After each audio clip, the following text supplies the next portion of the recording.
Hello, my name is Sean Ennis, and thank you for joining me here on the Creative Collective. And today I'm honored to be joined by a very special guest, songwriter and recording artist from Connecticut, NV. How you doing? I'm glad to be here. Thanks for having me. Oh, it's my pleasure. Thank you so much for joining me. So let's start with how you got your start in music. All right. Started off really early in the church, singing on the choir, on the dance team. My family always been into music. My family is very musically and artistically inclined, so it's always been in me. Do you have a earliest memory involving music? Yeah, actually, I want to say my first solo. I was like 9. I had to sing the song "The Storm Is Over Now." Very touching song. So it was like my very first solo in the church. I had to get up in the middle of everybody and just grab the mic and just go for it. I was nervous. I was scared. Didn't really know how it was going to turn out because, my voice wasn't all the way developed yet, but I did it and they loved it. It touched everybody. You had some in tears. You had some who were just in awe that I was little with a voice like I had. So, yeah, I say 9 years old, I had my first solo in the church. And was that like a momentous experience that kind of motivated you that this was something that you wanted to continue to do more of in the future? Absolutely. At that moment, I knew that being on the stage, holding the mic was going to be my thing. Like, I knew it. Like, it sucked me in a way that I didn't enjoy anything else as much as I enjoyed that. So after that, I was like, okay, every chance I get, I want to be on somebody's stage. Every chance I get, I want to hold a mic and be able to sing or rap or say something. Because I realized at that age that words and music really do move people in ways that, just holding a conversation or just walking up to somebody and introducing yourself may have on somebody. Like, words really do have an impact on lives. And what kind of music is your favorite to listen to? Country music, honestly.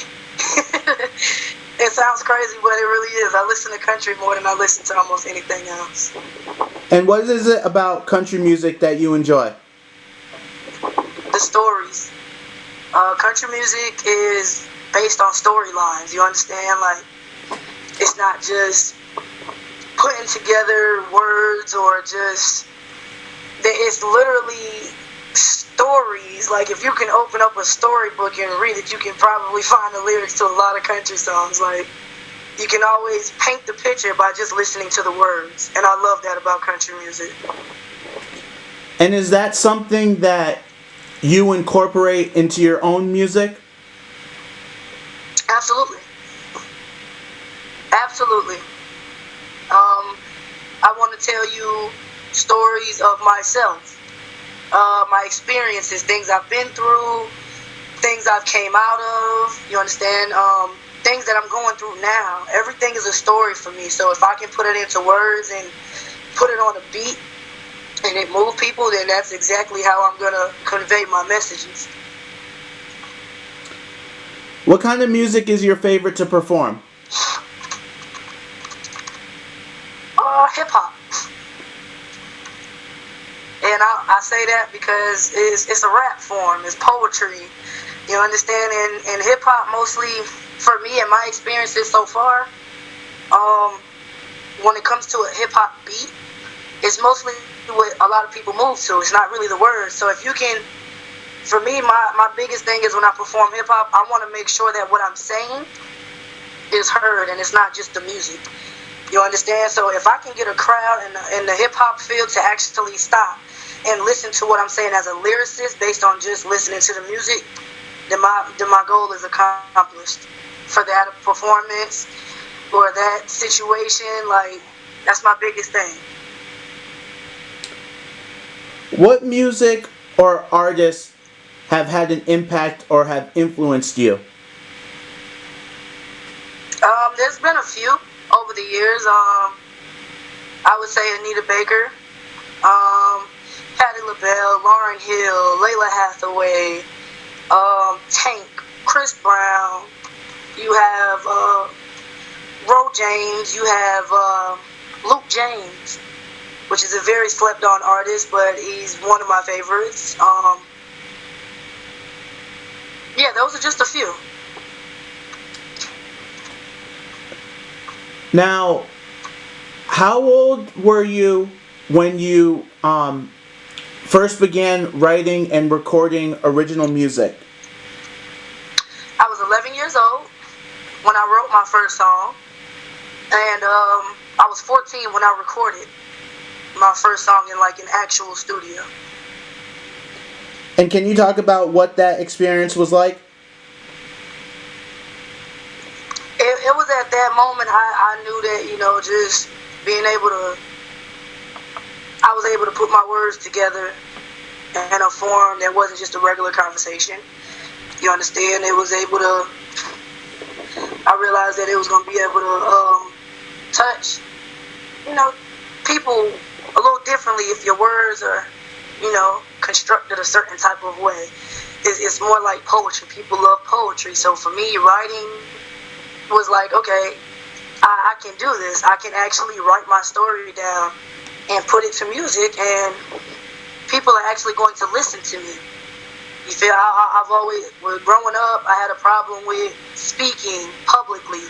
But when it came to music and me writing and singing and performing, it was a different outlet for me, and it worked tremendously. And how was the response that you received from that song? It was great. I want to say I had over 2,000 views on YouTube from that song. I was shocked. I didn't think it was going to touch as many people. I didn't think as many people were going to like it, but they took to it. And that right there was enough motivation for me to just keep going and making more music and writing more material.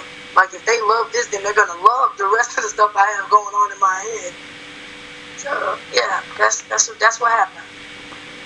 Now, I want to go back for a moment because you said something that I find is common with not only musicians but performers as well. You mentioned that growing up you were a little bit reserved and maybe had trouble verbally expressing yourself, but yet you gravitated to performing on stage, which is, you know, kind of surprising to someone to hear. You know, someone who maybe is afraid of public speaking wouldn't necessarily want to start giving speeches. So can you kind of just talk about that? Yeah, absolutely. Okay, so like me growing up, like in middle school, at elementary school, I was the center of a lot of bullying. So for me, I was more reserved. I was more held back. I was more quiet. At those ages, I didn't feel like nobody wanted to hear me. Nobody wanted to hear what I had to say. Nobody was interested. So for me, writing was like, okay, I got so much to say, but because I'm scared to actually say it out loud, like, I'm going to put it on paper. And my cousin and my aunt introduced me to putting it to a beat. So I was like, okay, let me try this, you know? So once I started doing that and I recorded myself and I would hear myself back and I seen how it caught other people's attention. Oh, who is that? What is that? What song is that? Who wrote that? Who's singing that? And they would say my name. And people would just have the awe face, like, are you serious? This is her? Yes, this is me. Now you have to listen to me because you like it. You like the way it was presented to you. That was my turning point. Like, if I can get these people to listen to me and actually hear me crying out for help or hear me crying out for independence, you know what I'm saying? Like, I don't want to be scared. Like, I just want to say what I mean and mean what I say. This was my way to do it, and it worked. It worked for me. It made speaking or rapping or singing in front of people a lot easier. It wasn't so hard to get my messages out once I had the music behind it, and I was able to just hold a mic and sing or rap about it. Like it took me to another place. And is music also somewhat of a form of therapy as well as a source of self-expression for you? Absolutely, it's my escape. When I feel like I'm at my lowest, or I feel like I want to celebrate something, or I'm in a dark place and I don't know which way to go. Like, music is what helps me through it all. There's music for every situation in life, in my opinion. Like, you have different artists, you have different genres of music, which for me is like, okay, a different genre or a different, it's all different for different situations that you're going through. So you can always relate to some type of music to get you through whatever you're going through. And that's always been my thing. That's what I love about music. What inspires you to create music?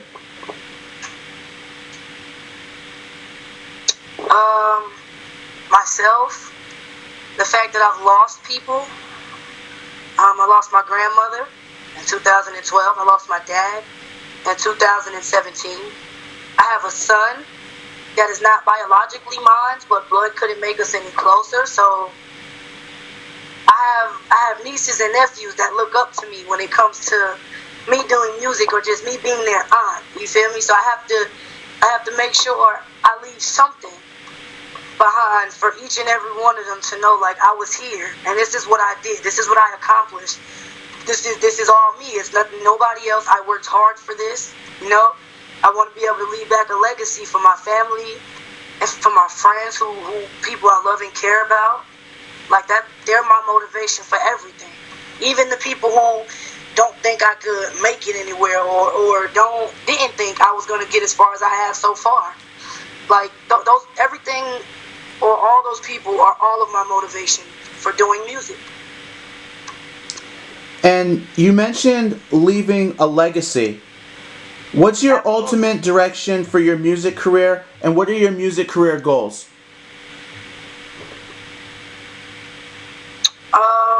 As far as direction, me personally, my main areas that I would like to be focused on is R&B and hip hop. You understand? But like I've stated previously in this interview, I like all types of music. So you'll never, I don't know, it's unexpected things that might happen for me. Like I might write a country song tomorrow. You understand? I might write a rock song next week. So and those things, but my strong points are going to be R&B and hip hop. Me personally, I want a career. I want to live off of doing what I love. I don't just want to have a 9-to-5 job that I have to go to every day just to make ends meet. Like, I want to live doing what I love as a career. And that's my main focus in my life right now. Now, what genre of music do you consider your work to be?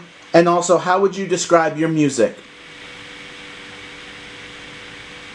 My genre of music would be R&B, hip hop.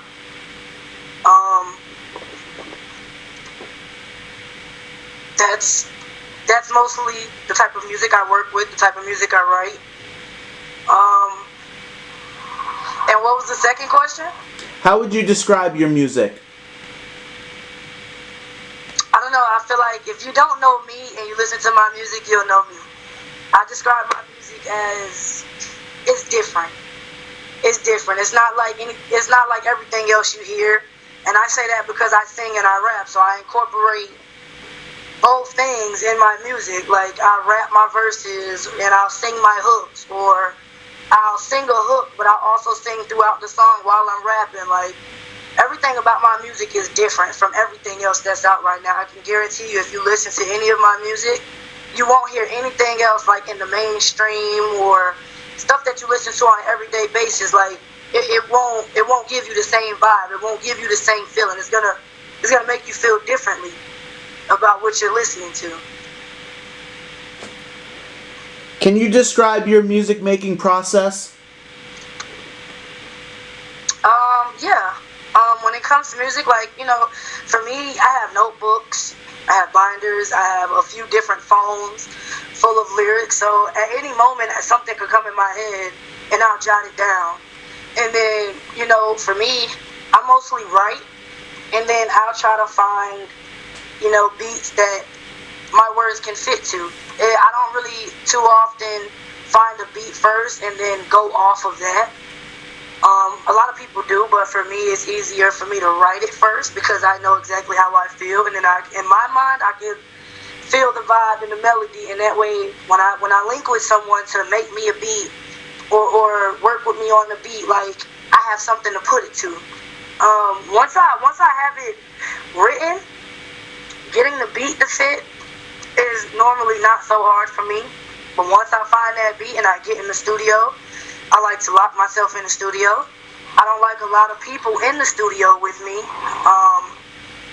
So it's more of a zoned in or focused mentality. Like I need to focus. I don't need any distractions while I'm in here because, especially when it's singing. Singing takes a lot more effort, in my opinion, than rapping does. It's easy to just spit out words when you're rapping and make them rhyme, and you get what I'm saying? But when you're singing, you have to pay attention to intricate details. You have to be perfect with timing and breathing, and I just have to be locked into a space where no distractions will be available to me at all. And that's normally my process for writing music and recording. Like, I normally drink some. I'm not gonna lie, I might have me a little bottle or something to get me in the zone or whatever, you know what I'm saying? But that's normally my vibe. I gotta get in the zone, I gotta relax, I gotta unwind, I gotta be free, I gotta be comfortable. And that's the process. Now, you've released 2 mixtapes and 1 EP. What was the first project that you released? The first project that I released was The Other Side, NV Two Faces. That was my first mixtape that I released on Spinrilla. It was like a lot of my works from me first beginning, and a few of them from now, so that you can hear the growth. I have 2 different sides of me. I've stated I am a part of the LGBT community, so I have some days where I feel like I dress a little more girly than others. There's some days when I dress a little more tomboyish. You understand? So I just feel like these are the different sides of me. I have the happy, the loving, the caring, envy, the side of envy, and then you have the side that's very reserved and very guarded, and that's the other side. So I had Envy, Two Faces, The Other Side. That was my first mixtape. And that's really interesting. Can you talk a little bit more about how you're able to represent sort of those 2 different characteristics of your personality in your music? Absolutely. Like, on Two Faces, it was pretty much, I had a collective amount of songs that were just singing, and for me that was my more delicate side. That was my more passive, my more calm spirit, loving, nurturing. That's that side. And then you have the rapping side, that's just the hard me, the guarded me, the side that is very hard to get on that side, but once you get on that side, it's not so good. Like, those are my 2 sides, and in my music, you can absolutely tell the 2 different sides. And then what was the next project that you created? My second mixtape was called Patiently Waiting. I had waited so long to be doing what I'm doing now and actually love it and get people to understand what I wanted to do and how I wanted to do it and just to receive it. So yeah, Patiently Waiting are songs that I literally was going through a hard time when my grandmother passed away. So a good bit of those songs collectively are like my struggling with her passing and the struggling with me not being as close to some family members as I would hope to. I was just going through a dark space in my life, so Patiently Waiting reflects that a lot. And the next project that you released was your EP. Is that correct? Yes, sir, it was. And can And you I say just the title and then some of the themes or topics that you talked about on this project? absolutely. The EP is called "I Am Envy." Um, you have "Makeup to Break Up," and that song is like, okay, topics when you're in a relationship and you constantly break up over little things, or they may not be so little to you, but you know, and when you're in a relationship, you expect for things to be 50-50. You expect for, you have to be your own peace, but you expect for your partner to help maintain that peace in your life. You understand? So, and make up the breakup is just like, here we are now, but how do we get to this point? You understand? Like, I love you, and no matter what we go through, I love you, but I just need you to understand that at this time, we have to come together, and we can't be so separated and guard our hearts. It's time to let go and let everything on the table so that we can evolve and we can grow as a unit. So for me, "Make Up to Break Up" was that in a song. Slow grind. Slow grind is like riding.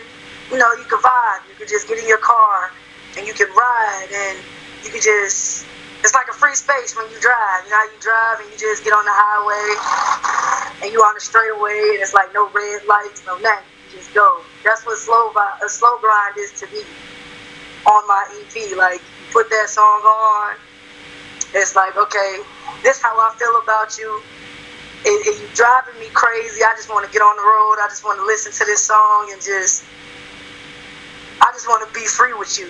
Like, it's that type of vibe throughout the whole album. The whole EP. And now you're currently working on some new music. Can you talk about how you feel your music has evolved and what we can expect from your new music? Absolutely. I'm at a place where my voice has developed a great bit. So it's not so much squeaky. I now have come into my own voice, my own person. So this album is really, I'm going to be honest, this album is going to be a release for a lot of the things I realized I had to go through in order to grow. Things I had to let go of in order to grow. You realize when you start getting older that you can't run in the same circles. You can't hang with the same people. In relationships, sometimes you have to let them go.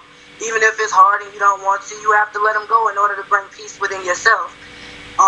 It's everything in life is a learning process. You always have to go through something in order to learn a lesson.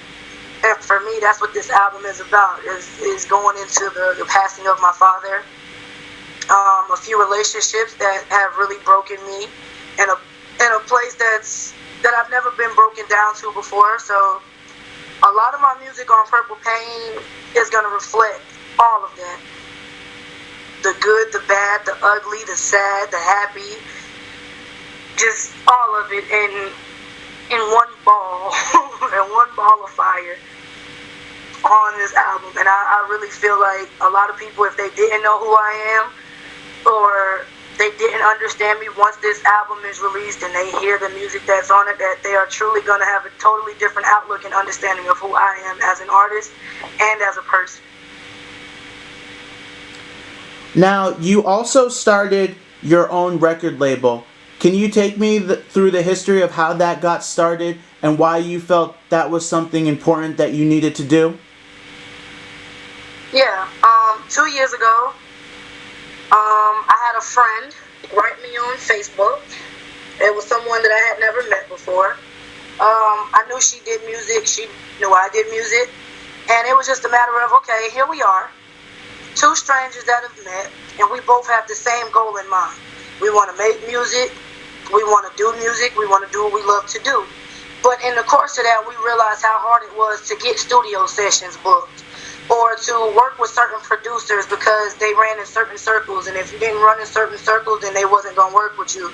So we took it upon ourselves to create our own thing. So we call ourselves TLM the label. And what we do is pretty much, I am an artist. We have literally 5 or 6 other artists up under TLM. My partner Killa, she is the engineer and she produces beats for both of us in our projects.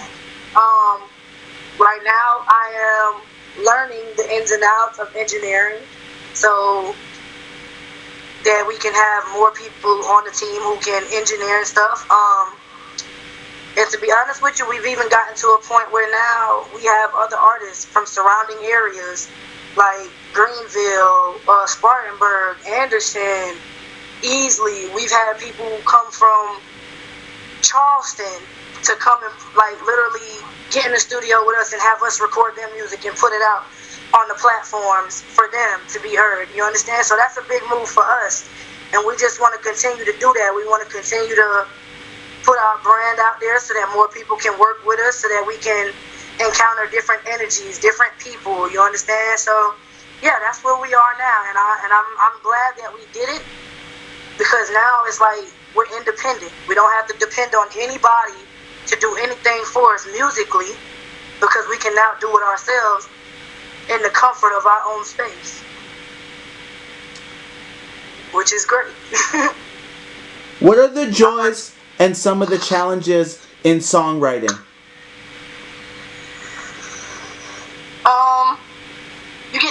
When you write, it's your freedom of speech. Nobody can dictate how you write, what comes out, how you present it. You understand? So those are some of the joys.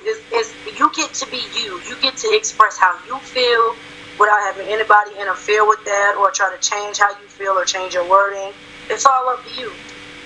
Now, you have some of the harder parts, which is, the ideas and how they flow. You have to structure each song the right way or it's not going to be delivered correctly. You got to worry about which beat goes to which song and make sure it fits perfectly. And, just like I said, you have different colors for different seasons. You have different styles for different parts of the year. You understand? So with music, it's the same way. You don't want to release music that's not really quote-unquote popping at that time. So you have to have strategic planning on when releasing certain songs and making sure you're releasing them at the same time and you're not putting out songs just to put them out. You understand? Because numbers don't lie. And in the music industry nowadays, I'm realizing as I get further along into it, numbers are very important when you're doing music. So if you're just constantly putting music out and you're not promoting them and focusing on certain projects to get out, you're not going to get the response that you're looking for. You're not going to get the response that you're expecting. So yeah, those are some of the pros and cons when it comes to writing and doing music. Now, what is one thing that you love and one thing that you hate about the music industry? One thing I love about it is that nowadays, they're starting to accept a lot more music, a diverse type of music. So there's so many different styles of music, dance songs, and everything out right now. But what I don't like is that a lot of these artists are having to be forced into a box that they're not comfortable in just to be heard. You have to waver, you have to fold, you have to bend in order to be appeasing to the other people. And for me, I don't want to have to bend or fold or, change who I am as a person just for people in the industry to want to work with me or to be able to get my music out there and be heard. I feel like everybody should just be able to be themselves individually, and they should be given an equal opportunity chance to be heard. It shouldn't matter where you're from, what color you are, what you represent in life, but I just feel like it should be an equal opportunity for everyone who wants to do music. And I know it's hard these days with that situation. What's one piece of advice that you could give for an aspiring or a musician who's just starting out in their music career? You have to find what fits you. You have to be confident. You have to have a certain level of love for yourself and for what you do. And you can't just make it a hobby if it's really what you want to do. You have to invest in yourself. You have to believe in yourself. You have to really put forth an effort to get your message across so that people can understand who you are. And that takes time. So you can't give up. You just have to go harder. And you have to, if one thing doesn't work, you try something else. When one door closes, another one opens. You just have to keep that mindset. Like, you just can't give up. Do what you love and do it great, and don't give up. Don't let anybody tell you that you can't do it or put it in your head that you're not good enough. You have to do what you love, and you have to be confident in it, and just don't give up. Can you share your social media links? Absolutely. You can find me on Spinrilla at NV, the letter N, the letter V, DA, MONSTER, Envy the Monster. You can find me on SoundCloud at Yolanda Richardson 4. On YouTube, Shanties Richardson, SHANTESE Richardson. Facebook is Shanties Richardson. Is there anyone you'd like to acknowledge for offering you support in your music career?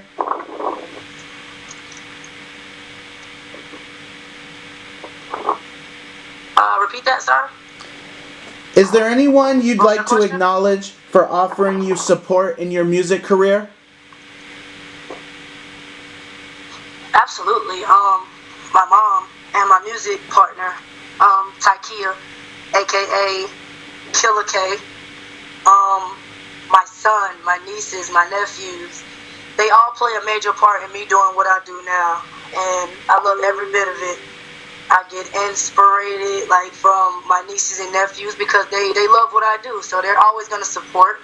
You know, they always asking for new material. If I've done anything, they like going to the studio with me and just witnessing and experiencing those moments. The support is real. It's at an all-time high right now, and I appreciate everybody who's a part of it. Is there anything else you'd like to promote or share? Coming soon. I'm going to start, trying to get my brand out there as an individual artist. So there will be a lot of Envy merch coming out real soon. Hats, t-shirts, fanny packs. I'm a sock person, so I will have a sock line. So yeah, just be looking out for my new album, Purple Pain, which it'll be released it'll probably be done in the middle of 2020. To be honest, because I'm not going to prematurely put an album out. I got to make sure it's perfect for the people. So, the middle of 2020, be looking for my new album, Purple Pain. And, now, up until 2020, I'm going to be sending out merch for supporting me and what I do and what I love to do. So, yeah, just be on the lookout for all of that. All right, I would like to give a very big thank you to my guests for joining me here on the Creative Collective. As always, write your comments below. Make sure you like, subscribe, and share this video. And for all of your promotion, marketing, as well as music career consulting needs, email ennisproductions@gmail.com.